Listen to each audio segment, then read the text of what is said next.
Students, protoplast culture के बाद में इस वीडियो में हम आज बात करेंगे protoplast fusion and importance of protoplast culture in field of agriculture.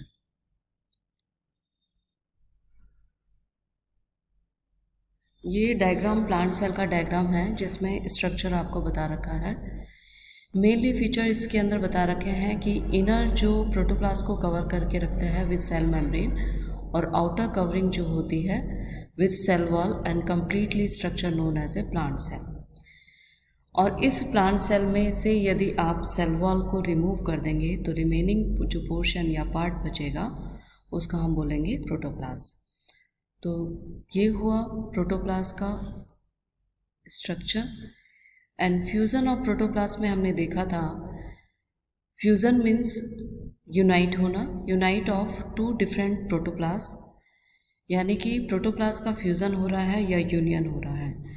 Generally जो प्रोटोप्लास्ट का फ्यूज़न होता है बिटवीन टू प्रोटोप्लास्ट होता है, लेकिन कई बार ये बिटवीन टू की जगह मोर देन टू भी अकर कर सकता है। जो प्रोटोप्लास्ट के फ्यूज़न के जो फोर्सेस काम करते हैं या जो मीडिएटर्स जो होते हैं वो दो वे से हो सकते हैं। एक तो हो सकता है इलेक्ट्रोफ्यूज़न और दूसरा जो फ्यूज़न हो सकता है it may be by chemical mediated fusion. तो दो तरीके से आप प्रोटोप्लास्ट फ्यूज़न को जो है कर सकते हैं। मेनली इसके अंदर ये हुआ कि पहले आप प्लांट सेल में से प्रोटोप्लास्ट को रीअकर करेंगे और उसके बाद में टू डिफरेंट प्रोटोप्लास्ट का फ्यूज़न करेंगे। अब ये जो फ्यूज़न हो रहा है इसको हम ये फ्यूज़न कहाँ कहाँ इम्पोर्टेंस अपनी रखता है या ये फ्यूज़न के कहाँ बेनिफिटेड आपको मिल सकते हैं वो ये है। फर्स्ट ये है कि genetically modified plants development of plant breed during the agriculture, यानी कि प्लांट ब्रीडिंग के बहुत कॉमन मेथड, डिफरेंट मेथड हो सकते हैं, लेकिन बहुत कॉमन मेथड में से ये एक मेथड है जिसमें आप जेनेटिकली मॉडिफाइड डिज़ायर्ड प्लांट्स को बना सकते हैं, उनका डेवलपमेंट कर सकते हैं, जो कि हमारे एग्रीकल्चर में इम्पॉर्टेंस रखते हैं। मेन जो इसका इम्पॉर्टेंस का फील्ड है इन field of agriculture.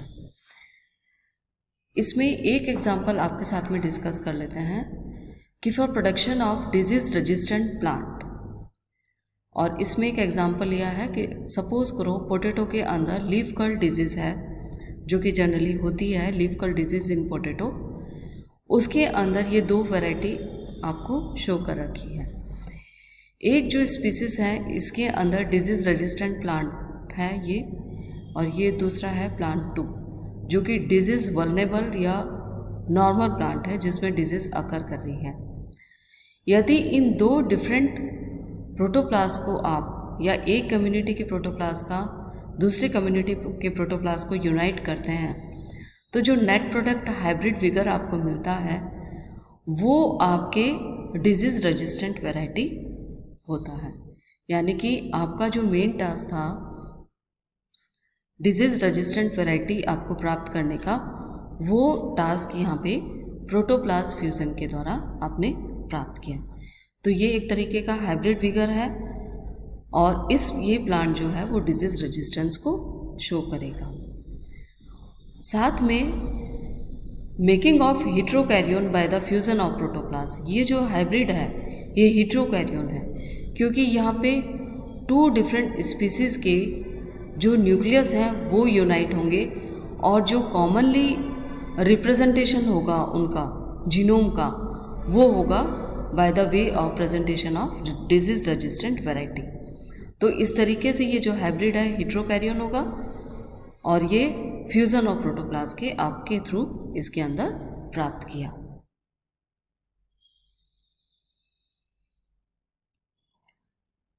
Hybrid production in very less time. इसकी सेकंड इम्पॉर्टेंस ये होती है कि ब्रीडिंग की बहुत बाकी भी मेथड्स अवेलेबल हैं, लेकिन इसमें बहुत कम टाइम में, शॉर्ट टाइम में आप हाइब्रिड का प्रोडक्शन कर सकते हैं और जो आपका टारगेट है उसको आप अचीव कर सकते हैं।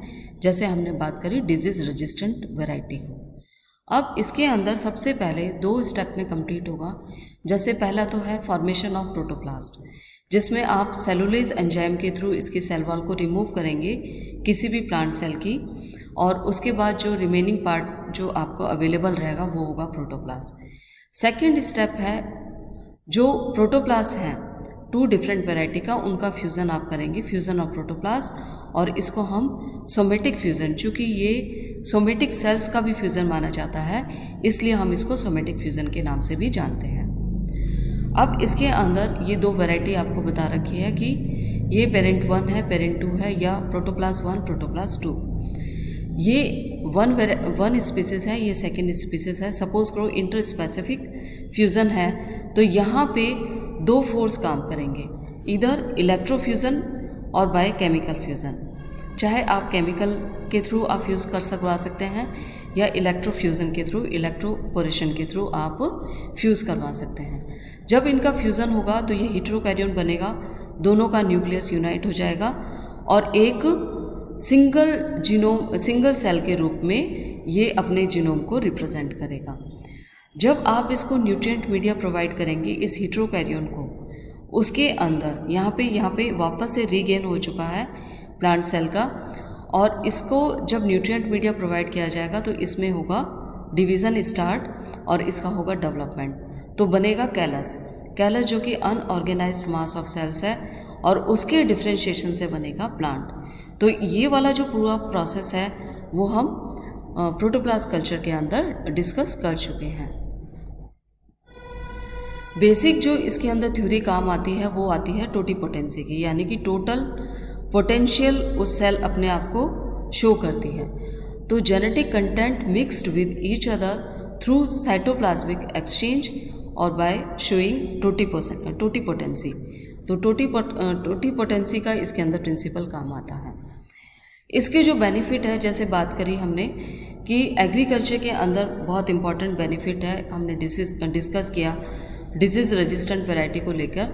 दूसरा इसका बेनिफिट है overcome the problem of sexual incompatibility और एबिलिटी, यानी कि कुछ पादप प्रजातियां जो कि सेक्सुअली इनकम्पैटिबल होती है या इन एबिलिटी को शो करती है, तो वो भी इस प्रोटोप्लास्ट कल्चर के थ्रू या फ्यूज़न के थ्रू जो है इस प्रॉब्लम को ओवरकम किया जा सकता है।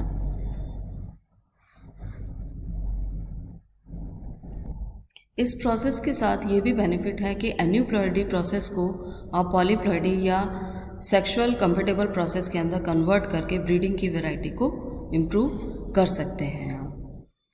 अब कुछ पॉइंट्स है एप्लीकेशन ऑफ और यूजेस ऑफ प्रोटोप्लास्ट। 2 फील्ड के अंदर मेनली यूज़ किया जा सकता है, एक तो अप्लाइड एस्पेक्ट है, एक इन बेसिक रिसर्च है।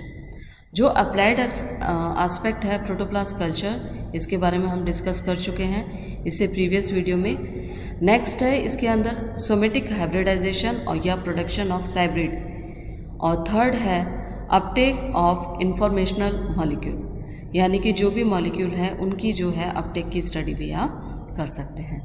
बेसिक रिसर्च के अंदर देखेंगे तो आप uptake and metabolism of small molecular weight compounds को आप स्टडी कर सकते हैं। Plasmalemma and cell wall metabolism की भी स्टडी आप कर सकते हैं। तो इस तरीके से ये 2 एस्पेक्ट में प्रोटोप्लास्ट को यूज़ कर सकते हैं, application and uses of protoplast. ये इसके बेनिफिट हुए इन फील्ड ऑफ एग्रीकल्चर। जो फ्यूज़न है वो 2 वे में, या तो इधर इलेक्ट्रोफ्यूज़न और केमिकल फ्यूज़न आप ले सकते हैं काम में, और इसके अंदर 2 मेन प्रोसेस होगा। पहले तो प्रोटोप्लास्ट के अंदर जो प्रोडक्शन ऑफ प्रोटोप्लास्ट के अंदर सेल वॉल को हटाया जाएगा, और दूसरे के अंदर फ्यूज़न ऑफ प्रोटोप्लास्ट इसके अंदर आकर होगा। यानी कि फर्स्ट फेज़ के अंदर आपके जो प्रोसेस होगा वो डीऑर्गेनाइजेशन का प्रोसेस होगा, और जो सेकंड फेज़ है उसके अंदर रीऑर्गेनाइजेशन का प्रोसेस होगा। इस तरीके से भी आप स्टेप वाइज इसको कैटेगराइज कर सकते हैं। तो ये हुआ पूरा protoplast culture, protoplast fusion and its importance in field of agriculture. Thank you.